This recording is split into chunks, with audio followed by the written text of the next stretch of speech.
तैनात की गई है। भीड़ भाड़ वाले इलाके में फोर्स तैनात की गई है। प्रयागराज के अटाला में भी पुलिस फोर्स तैनात की गई है। लखनऊ, सहारनपुर, बलिया में भी पुलिस अलर्ट पर है। वाराणसी, नोएडा में भी पुलिस पैनी नजर रख रही है। गोरखपुर में भी अगर बात की जाए तो फ्लैग मार्च किया जा रहा है पुलिस के द्वारा।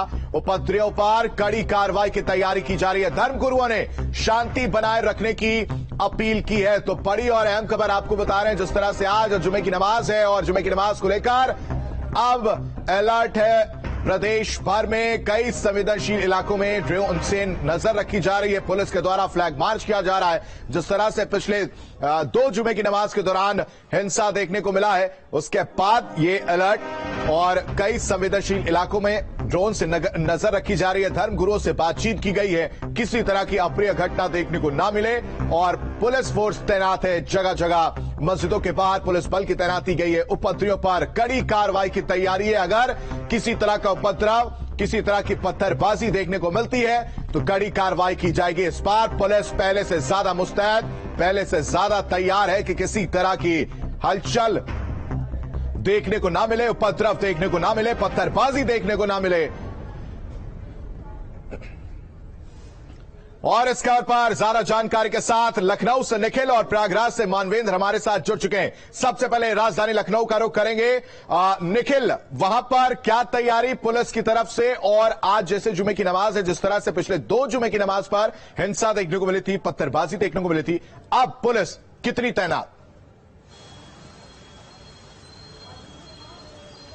देखिए, अगर लखनऊ की बात करें तो लखनऊ में 1000 ऐसी मस्जिदें हैं जो जिस पर पुलिस ने आशंका जताई है कि यहाँ नमाज के बाद विवाद हो सकता है। वहां पर बड़ी संख्या में जो पुलिसकर्मी है वो तैनात कर दिए गए हैं। हम तस्वीरें आपको लखनऊ की टीले वाली मस्जिद की दिखा रहे हैं। सबसे ज्यादा सेंसिटिव टीले वाली मस्जिद को माना जाता है, क्योंकि आमतौर पर जब भी इस तरह का कोई हिंसा या विवाद होता है तो इसी मस्जिद से इसकी शुरुआत होती, चाहे 2012 की बात करें चाहे पिछले जुमे की बात करें। तो उसके सामने अगर हम तस्वीरों की बात करें तो बड़ी संख्या में जो पुलिस बल है वो तैनात कर दिया गया है। सुबह 8 बजे से पुलिसकर्मी यहाँ पर तैनात हो गए हैं और शाम तक यहीं पर जो है सुरक्षा व्यवस्था के मद्देनजर पुलिसकर्मी तैनात रहेंगे। जैसे जैसे जुमे की नमाज आएगी वैसे वैसे एक्सटर्नल फोर्सेज और मंगाई जाएंगी, जो एक्स्ट्रा फोर्सेज है। अभी फिलहाल जो है पीएससी के जो जवान है वो बड़ी संख्या में यहाँ मौजूद है। उत्तर प्रदेश पुलिस के जो जवान है वो बड़ी संख्या में मौजूद है।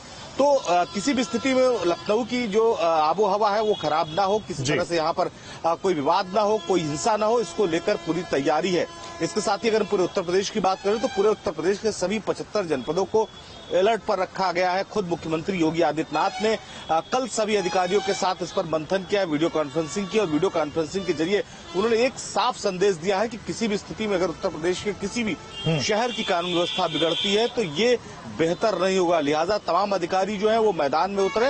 और आप देखिए, पिछले 1 हफ्ते से लगातार लखनऊ और आसपास के शहरों में या उत्तर प्रदेश के जो भी शहर है, जो संवेदनशील इलाके हैं, उसमें पुलिस गश्त कर रही है, पुलिस के साथ आ रहे हैं, आपके जवान भी मौजूद है। जी बिल्कुल निखिल, आपके पास वापस लौटेंगे। फिलहाल मानवेंद्र का रुख कर लेते हैं। प्रयागराज से हमारे साथ मानवेंद्र जुड़े हुए हैं। मानवेंद्र, वहां क्या तस्वीर देखने को मिले, किस तरह की तैयारी पुलिस की तरफ से, कितनी अलर्ट पुलिस?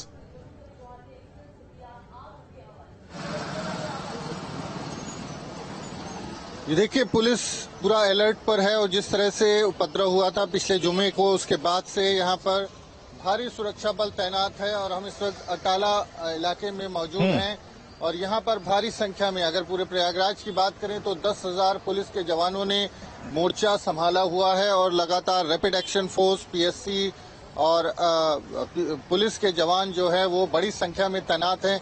अंदर गलियों में फोर्स की तैनाती की गई है, जहाँ से पिछली बार पथराव हुआ था। और जिस तरह से अगर हम बात करें तो प्रयागराज में उपद्रवियों पर नजर रखने के लिए 300 सीसीटीवी कैमरे लगाए गए हैं और इसके अलावा 200 वीडियोग्राफर्स को भी तैनाती की गई है। बड़ी संख्या में जो पुलिस अधिकारी हैं, करीब 1 दर्जन आईपीएस अधिकारियों की तैनाती की गई है और चप्पे चप्पे पर नजर रखी जा रही है। तमाम रात में तमाम जो होटल हैं, रेस्टोरेंट है, बार है, वहाँ पर एक तरह से उसकी तलाशी ली गई है।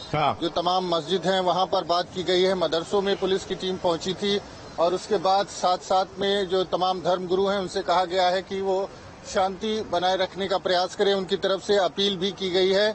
तो प्रयागराज में जिस तरह की तस्वीर देखने को मिली थी, उसके बाद यहाँ पर फोर्स का दबाव लगातार बढ़ा है और जिस तरह की कार्रवाई हुई है, जिस तरह से जो जावेद पंप है मास्टरमाइंड का मकान जो है वो जमींदोज किया गया और लगातार लोगों को जो आरोपी हैं उनके खिलाफ मुकदमे दर्ज करके उनको जेल भेजा जा रहा है। 97 लोगों को 97 जो आरोपी हैं उनको जेल भेजा जा चुका है।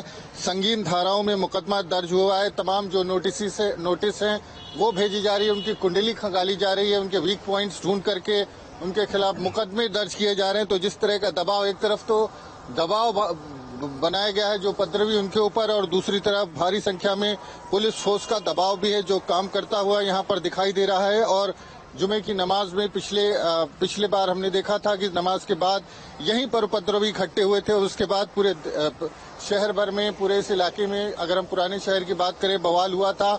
लेकिन इस बार पूरी सुरक्षा व्यवस्था चाक चौबंद है।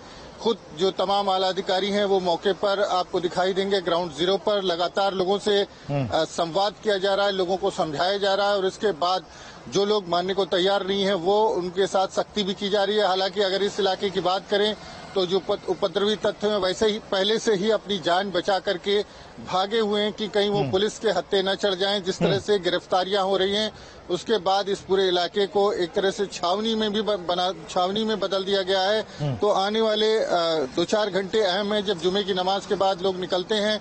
हालांकि जो तमाम मस्जिद है जहां पर भीड़ भाड़ ज्यादा होती है वहां पर भारी फोर्स का दबाव है, और लोगों से ये अपील भी की गई है कि मस्जिद से नमाज पढ़ने के बाद सीधे अपने घरों को रवाना हो जाएं। जो मस्जिद के तमाम इंतजामिया कमेटी के लोग हैं, मौलवी हैं और जो मौलाना है वहां के, उनसे भी कहा गया है कि ज्यादा संख्या में भीड़ न जुटाएं, और अगर लोग आएं तो नमाज पढ़ने के बाद सीधे अपने घरों को वापस जाएं। तो जिस तरह का उपद्रव पिछले शुक्रवार को देखने को मिला था, इस बार पूरी व्यवस्था की गई है कि किसी भी हालत में प्रयागराज में कम से कम दोबारा ऐसी घटना ना हो। तो प्रयागराज में फिलहाल शांति है और चारों तरफ सन्नाटा जैसा दिखाई दे रहा है। लेकिन देखना होगा कि 2-3 घंटे बाद जब नमाजी घर से निकलते हैं तो उसके बाद कैसी तस्वीर दिखाई देती है। बिल्कुल मानवेंद्र, आपका हमारे साथ जुड़ने के लिए, तमाम जानकारी देने के लिए बेहद शुक्रिया। निखिल, आपका भी बेहद शुक्रिया तमाम जानकारी देने के लिए। तो जुमे में किसी तरह की हिंसा बलवाई ना कर सके इसके लिए यूपी पुलिस मुस्तैद है। कहीं अतिरिक्त फोर्स की तैनाती है तो कहीं ड्रोन से निगरानी की जा रही है। साथ ही साथ आपको बताया कि संवेदनशील इलाकों में फ्लैग मार्च के जरिए बलवा करने वालों को साफ चेतावनी दी जा रही कि इसी तरह का हिंसा जो ना हो, पत्थरबाजी देखने को ना मिले।